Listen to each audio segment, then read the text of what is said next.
Hey everyone, welcome to Judging for the Win. I'm Dave, and this is my daily ruling. Today's question was suggested by a viewer. Thanks to Doombrowski for this one. Amy plays Stone Rain against Nick's the Mycosynth Gardens. In response, Nick uses its ability to make his land into a soul ring. What happens? Okay, so whenever a spell wants to resolve, the game first does a check to see if its targets are legal.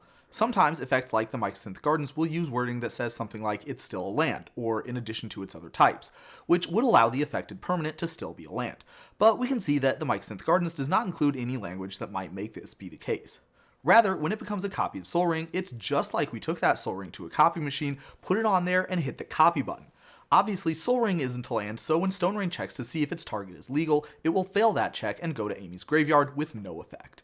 Nick can't get too cavalier about this though. If he copied something like a Seat of the Synod, which happens to be an artifact land, then when the Stone Rain tries to resolve, it'll see that its target is still a land, and so it will be able to resolve just fine. The game doesn't care that the other characteristics of the Mycosynth Gardens have changed, it just knows that we're supposed to be targeting a land, and we are, so Stone Rain will get to resolve this time. Another application of this same principle would be if Amy played a Demolish instead of a Stone Rain. If Nick tried to make his Mycosynth Gardens into a Sol Ring, would that save it? And the answer this time is that Demolish would resolve and destroy Nick's card. The reason is similar to the last example. Demolish needs to target an artifact or a land. Is Sol Ring an artifact or a land? Yes, it is. So that means it's a legal target for Demolish. The fact that we started out targeting a land and ended up targeting an artifact is of no consequence because the description for what Demolish targets includes both possibilities. The game only checks to see whether a target is legal or not. It doesn't check to see why the target is legal. Okay, ready for one last challenge question? Let's say that Amy is using a Vandalize. Could Nick save his Mycosynth Gardens by making it into a Sol Ring?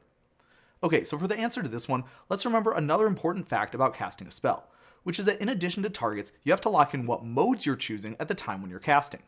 This means that when Amy casts Vandalize, she has to say that she's targeting the Mycosynth Gardens with the Destroy Target Land mode.